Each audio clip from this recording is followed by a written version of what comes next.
दोनों झंडे, चलो आपने दिखाया कि रैली में आए हैं। अब ये देखो आपकी ये दोनों झंडे अगर एक हो जाएं, ये दोनों नेता एक हो जाएं, जिनके झंडे मेरे हाथ में लग रहे हैं, तो मुझे ऐसा लगता है लहरा दीजिए, कुछ बचेगा ही नहीं। लहरा रहे ना, लीजिए लीजिए। ये दोनों नेता अगर एकजुट हो जाएं, इन दोनों झंडों में आप क्या देख पा रहे हो, क्या ऊर्जा, क्या? इन दोनों झंडों में मैं एक 4 बार की मुख्यमंत्री का अनुभव देख रहा हूँ और भोपाल को, दिल्ली को, किसी भी प्रदेश को जाम करने की ऊर्जा देख पा रहा हूँ। यहाँ लगे हुए हैं इन दो झंडों के साथ साथ हमारे समाज के और भी पॉलिटिकल लीडर हैं। मेरा सबसे निवेदन है कि 2024 के इलेक्शन तक आपस के मतभेद भूल के आप एकजुट होकर, दुश्मन बहुत मजबूत है, वो अपनी विचारधारा को बहुत मजबूती से स्थापित कर रहा है। मैदान में बहुजन नेताओं को एक करने के लिए फिलहाल बात करेंगे। सर, कितना किलोमीटर चल रही है आप?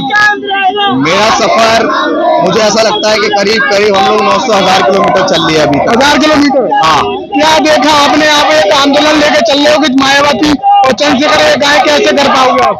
देखो मुझे ऐसा लगता है कि हम लोग संघर्ष कर रहे हैं और संघर्ष सफल जरूर होगा, क्योंकि हमारा आंदोलन सच्चा है और ये हम बहुत अच्छे से जानते हैं कि बिखरे हुए लोग शासक नहीं बन सकते हैं, तो उनको एकजुट करने के लिए किसी को तो जमीन पे उतरना पड़ेगा। आज सड़कों पे आप घूम रहे हो, इतना दूरी तय कर ली, कुछ बदलाव दिख रहा है आपको? बदलाव दिख रहा है ना, बदलाव इसलिए दिख रहा है, यहाँ पे अभी मैंने एक झंडा देखा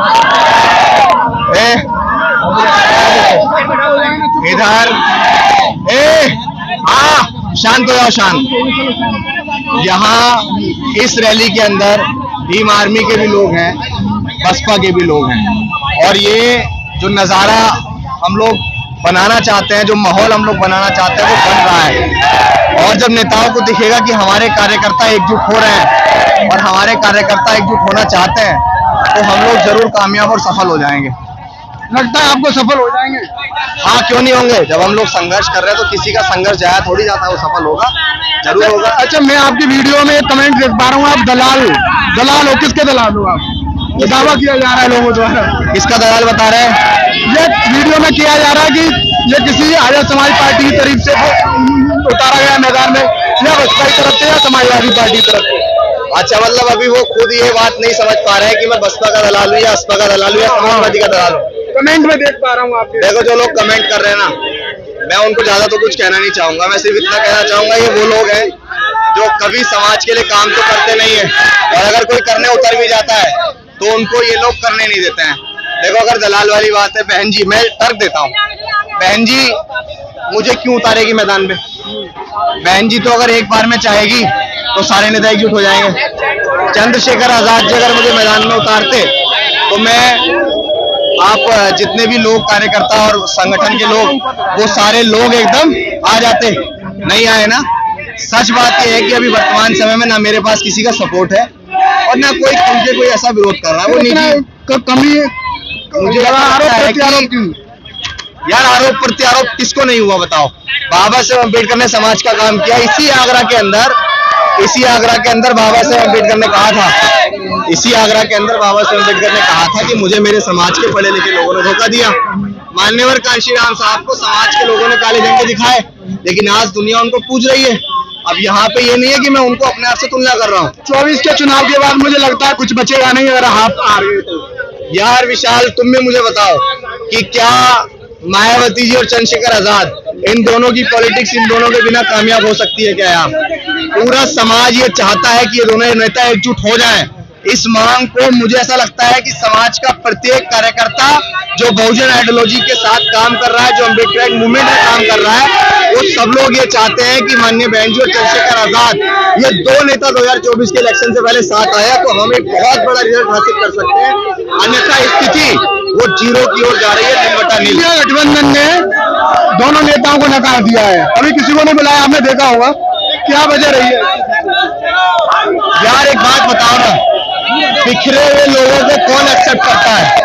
बिखरे हुए लोगों को कौन अपने साथ लेता है? आप इस देश के अंदर, मैं कह रहा हूँ कि आप लिख के ले लो, माननीय बहन जी चंद्रशेखर आजाद साथ आ जाए तो इंडिया जैसे गठबंधन नतमस्तक होंगे इन दोनों नेताओं को साथ देने के लिए। अगर ये दोनों एक साथ, हाँ बिल्कुल, अगर ये दोनों एक साथ आ गए तो मुझे ऐसा लगता ही नहीं है, मेरा यकीन और पूर्ण विश्वास है कि ये जितने गठबंधन बन रहे हैं ना, इन सब लोगों की फर्स्ट प्रायोरिटी यही रहेगी कि दोनों नेता हमारे गठबंधन का हिस्सा बन जाए। आपके कितने प्रयास आपने किए, मतलब कोई प्रयास किया संपर्क साधने किसी से? देखो, संपर्क साधने की बात ऐसी है, अभी मैं बहन जी के पास चला जाऊं तो मुझसे बहन जी क्यों मिलेंगी? मैं अभी और किसी नेता के पास चला जाऊं, वो कहते हैं हाँ मैं तो होना चाहता हूँ एक, तो मैं कैसे बहन जी को उन तक लेके आ जाऊं कि हाँ एक हो जाओ? अभी पहले आप जमीन मजबूत, पहले मैं जमीन पे जाके नौजवानों को, कार्यकर्ताओं को तैयार कर रहा हूँ। मैं देखना चाहता हूँ कि क्या जमीन पे समाज भी इस मांग को चाहता है या नहीं चाहता है। और जब हमें ये एहसास हो जाएगा कि हाँ जिस चीज को मैं चाहता हूँ समाज भी जमीन पे उस चीज को चाह रहा है, तब हम बड़े लेवल पे अपनी चीजों को लेकर तमाम प्रत्येक नेताओं के यहाँ जाएंगे। आपने जो बीड़ा उठाया है, ना आप पे संसाधन है, ना कुछ है, ना गाड़ी भी नहीं है आप पे किराए, तो आप किस तरीके से मंजिल तक पहुंचा पाओगे? यार ये बताओ, 6000 सालों से जो समाज गुलाम था उसको डॉक्टर अंबेडकर ने कैसे स्थापित किया? कैसे? क्योंकि उनके पास दृढ़ संकल्प था, उनके पास कुछ कर्ज गुजर जाने की क्षमता थी, उनके पास संसाधन नहीं थे, उसके बाद भी 32 डिग्रियां हासिल की ना, उनके पास कुछ भी नहीं था, जब नई बाल भी नहीं काट रहा था, सारी चीजें नहीं थी, उसके बाद भी वो उस स्थिति में है कि उन्होंने भारत देश का संविधान लिखा। तो आज अभिषेक के पास तो फिर भी इन नौजवानों का प्यार है। ये दोनों झंडे, चलो आपने दिखाया कि रैली में आए हैं, अब ये देखो आपकी ये दोनों झंडे अगर एक हो जाएं, ये दोनों नेता एक हो जाएं, जिनके झंडे मेरे हाथ में लग रहे हैं, तो मुझे ऐसा लगता है लहरा दीजिए, कुछ बचेगा ही नहीं। लहरा रहे ना, लीजिए लीजिए। ये दोनों नेता अगर एकजुट हो जाए, इन दोनों झंडों में आप क्या देख पा रहे हो, क्या ऊर्जा, क्या? इन दोनों झंडों में मैं एक 4 बार की मुख्यमंत्री का अनुभव देख रहा हूँ और भोपाल को, दिल्ली को, किसी भी प्रदेश को जाम करने की ऊर्जा देख पा रहा हूँ। तो मुझे ऐसा लगता है कि जब अनुभव और ऊर्जा एकजुट हो जाएगी तो किसी भी चीज की आवश्यकता समाज को नहीं पड़ेगी। ये लहराओ, लोग झंडे पकड़ो, इसके पास से बहुत अच्छे लोग। आप संगठन बनाओगे? मुझे ऐसा लगता है संगठन नहीं, मैं समाज को तोड़ने नहीं आया हूँ यार। एक 22 साल का नौजवान क्या संगठन बनाएगा, क्या पार्टी बनाएगा? उसके पास पार्टी संगठन बनाने को आखिर है क्या? मेरे पास तो कुछ भी नहीं है यार, बहुत सिंपल सा आदमी हूँ, व्यक्ति हूँ, समाज को जोड़ने का एक प्रयास कर रहा हूँ, निकल गया हूँ मैदान में। बस कोई संभावना नहीं है कभी बनाने की? नहीं, आपका देश में नाम तो नहीं है, संगठन समाज के बहुत है, भीम आर्मी इतना अच्छा संगठन है, हम क्यों?